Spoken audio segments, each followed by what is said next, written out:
বাংলাদেশে যে কোনো সময় যদি ইলেকশন হয় এবং যত প্রতিকূল পরিস্থিতি না কেন, আহ, এবং হয়তো লেভেল প্লেইং ফিল্ড পূর্ণাঙ্গভাবে করা সম্ভব না, হয়তো আওয়ামী লীগের যে অভিজ্ঞতার মধ্য দিয়ে যাচ্ছে তার সময়টা প্রস্তুতির সময় থেকে অন্যান্য বিষয়গুলো কমে আসবে, হয়তো আরো অনেক ধরনের জেল জুলুম চাপিয়ে দেওয়া হবে, কিন্তু বাংলাদেশের যে রাজনৈতিক আবহাওয়া তৈরি হয়েছে এবং বাংলাদেশের বিশেষ করে গত 16-17 মাসে বাংলাদেশের সাধারণ মানুষের যে অভিজ্ঞতা, এটা শুধু আমরা যারা রাজনীতি করি, যারা লেকচার দেই জনগণকে, শুধু তাদের নয়, সত্যিকারের মালিক যারা জনগণ, তাদের যে যাপিত জীবনের অভিজ্ঞতা দেখি, তাহলে আমি মনে করি যে যে কোনো প্রতিকূল পরিস্থিতিতে আহ, যে কোনো আহ, যে কোনো সংকট মুহূর্তে আওয়ামী লীগ নির্বাচনে অংশগ্রহণ করার ন্যূনতম সুযোগ পেলেও বাংলাদেশে সংখ্যাগরিষ্ঠ ভোটে বিজয়ী হবে, বাংলাদেশ আওয়ামী লীগ সরকার গঠন করবে। এবং বিশেষ করে আমাদের বঙ্গবন্ধু কন্যা দেশরত্ন শেখ হাসিনা বাংলাদেশে স্থিতিশীলতা এবং শেখ হাসিনা স্থিতিশীলতা দিয়েছিলেন। বাংলাদেশে উন্নয়ন প্রয়োজন ছিল, বাংলাদেশের প্রত্যেকটি ক্ষেত্রেই শেখ হাসিনা সেটি নিশ্চিত করেছিলেন। ভবিষ্যৎমুখী পরিকল্পনা প্রয়োজন ছিল, বাংলাদেশের মানুষ আওয়ামী লীগ সরকারের কাছে সেটা পেয়েছিল। যে কারণে আমি মনে করি যে আজকে এটা আমার আহ, নিজস্ব মূল্যায়ন, সেটা হচ্ছে যে আওয়ামী লীগ সরকার বিজয়ী হয়েই আহ, রাষ্ট্র ক্ষমতায় নির্বাচনের প্রক্রিয়ায় গণতান্ত্রিক বিজয়ী হতে পারবে। এবং এটি কিন্তু শুধু আমরা অনুভব করি তা না, এটা যারা আজকে জবরদখল করে ক্ষমতা দখল করে আছে তারা বাইরে যা বলুক, ভিতরে তাদের এই এই তথ্য উপাত্তগুলো তাদের জানা আছে। এবং এই তথ্য উপাত্তগুলো জানা থাকার কারণেই কিন্তু তারা আওয়ামী লীগকে নির্বাচন প্রক্রিয়ার বাইরে রেখেছে, কারণ তারা জানে যে বাংলাদেশের যে 17 মাসে তারা কি করেছে, জনগণের উপর কি চাপিয়ে দিয়েছে। এ কারণে এটি নিয়ে কিন্তু তাদেরও সেই, আমি মনে করি তাদের সেই উপলব্ধিটা আছে, যে কারণে আওয়ামী লীগকে তারা নির্বাচনের অংশ করার সুযোগ দিচ্ছে না। আরেকটি হচ্ছে যে আপনি দিন রাত মিলিয়ন বিলিয়ন ডলার খরচ করে এক প্রকার বলা যায় যে প্রেস রিলিজ গুলো আপনি পাঠিয়ে দিচ্ছেন, সেগুলো এডিটোরিয়াল হয়ে বের হচ্ছে। জবরদখল করে আপনি রাষ্ট্রীয় টেলিভিশন থেকে বেসরকারি টেলিভিশন বলতে তো কিছু নেই, সরকারি টেলিভিশনের একটা এক্সটেনশন হচ্ছে বেসরকারি টেলিভিশন বর্তমানে।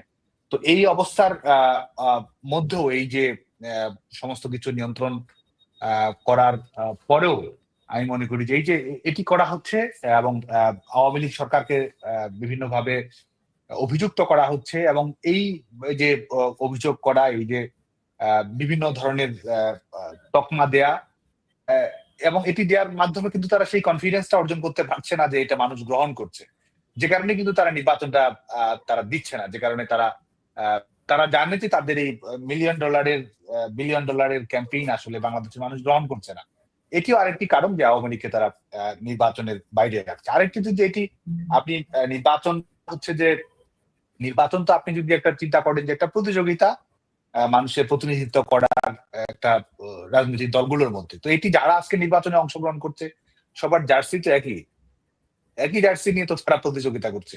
মানে এটি এমন একটি ম্যাচ যেখানে আপনি খেলতে গেছেন, যেখানে আপনার কোনো প্রতিপক্ষ নেই, আপনি দুই দল ভাগ হয়ে নিজেরা আপনি একটা ম্যাচ খেলতেছেন।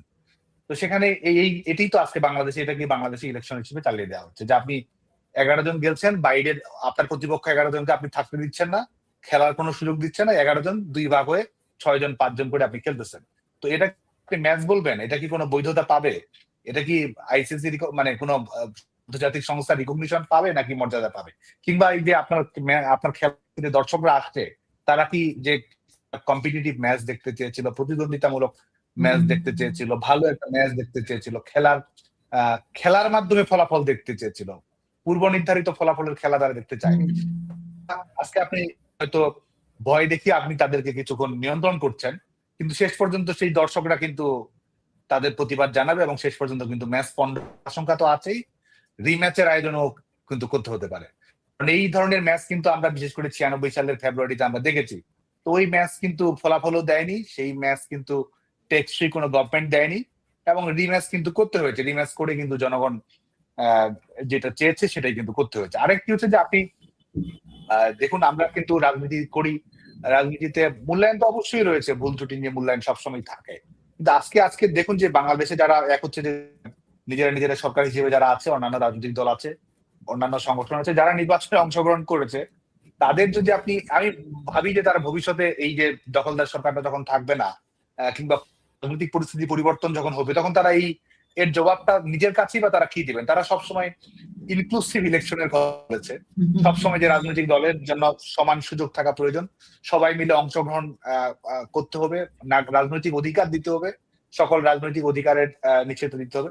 তো আজকে নিজেরাই যখন তারা সম্পূর্ণ 180 ডিগ্রি ঘুরে তারা যখন ভিন্ন একটা অবস্থান গ্রহণ করছে, তো তাদের যে এতদিনের যে যে মোরাল গ্রাউন্ড নিয়ে ছিল, সেই মোরাল গ্রাউন্ড তো থাকছে না, কোনো কিছু তো থাকছে না। তো সবকিছুই যে প্রবঞ্চনা, এটিও তো বাংলাদেশে চমুচিত হচ্ছে, এবং যেটিও আসলে আওয়ামী লীগের একটা পলিটিক্যাল অ্যাডভান্টেজ মনে করি যে এটাও একটা কারণ। বাংলাদেশের মানুষ তো পার্থক্যটা দেখছে এই 17 মাস কিংবা আগের 17 বছর, মানুষ কিন্তু পার্থক্য দেখছো। রেজাল্ট শিট দেখেই তো মানুষকে সিদ্ধান্ত নিতে, তো সেই রেজাল্ট শিট কিন্তু বাংলাদেশের মানুষ দেখছে। এবং আরেকটি যেটি সেটি হচ্ছে যে বিভিন্ন যে জরিপগুলো পরিচালনা করা হচ্ছে, যে এই হচ্ছে যে এই যে জরিপ, এই জরিপগুলোর মধ্যেও কিন্তু নানা ধরনের তথ্য বেরিয়ে আসছে। যেমন প্রথম 70% মানুষ তারা বলেছে যে আওয়ামী লীগকে নির্বাচনে অংশগ্রহণ করতে দেওয়ার পক্ষে, যে কোনো ভাবে যে কোনো প্রক্রিয়াতে আওয়ামী লীগকে নির্বাচনে অংশগ্রহণ করতে দিতে হবে।